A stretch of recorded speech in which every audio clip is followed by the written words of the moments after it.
Masayang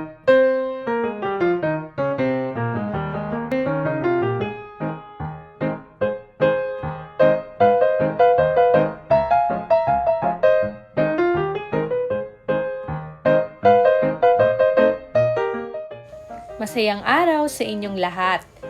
Tuturuan ko kayo kung paano gumawa ng mga hugis para sa ating lacing activity. Ang mga gagamitin ay makukulay na papel, yarn, puncher, gunting, at scotch tape. Ang una nating gagawin ay bilog. Kumuha ng isang bagay sa inyong tahanan na hugis bilog at ito ay bakatin sa inyong makulay na papel.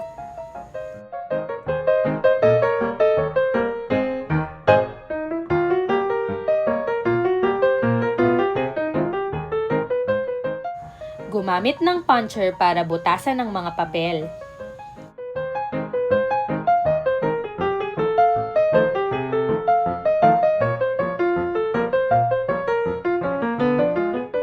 Ang susunod na hugis na ating gagawin ay tatsulok.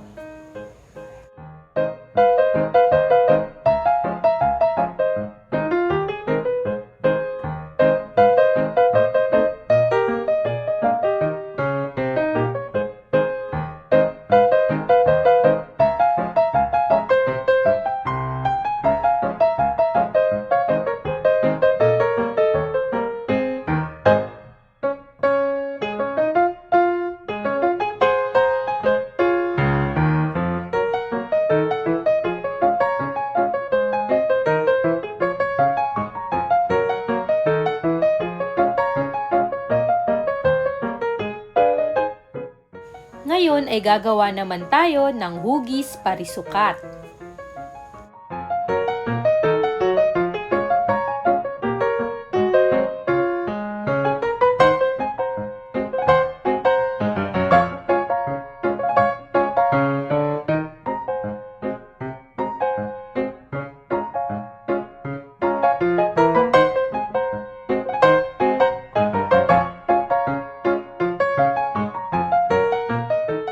Ang panghuli nating hugis ay parihaba.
Kapag handa ng mga hugis, ito ay nagupit na at meron na ring mga butas, ay maaari nyo na ring ihanda ang yarn, nababalutan nyo ang dulo ng scotch tape, at maaari nang simulan ng pagtatahi. Bakit magandang ipagawa ang lacing activity o ang pagtatahi? Mapapaunlad nito ang fine motor skills, hand-eye coordination at focus ng isang bata. At masaya itong gawain para sa kanila.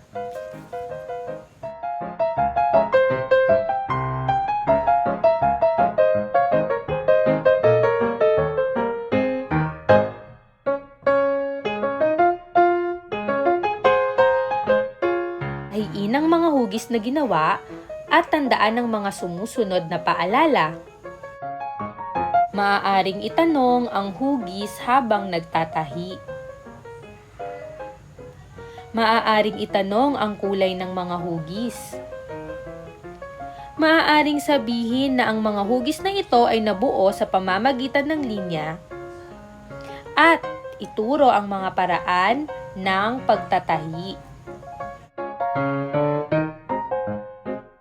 Salamat sa inyong panonood at sana mag-enjoy kayo sa inyong lacing activity.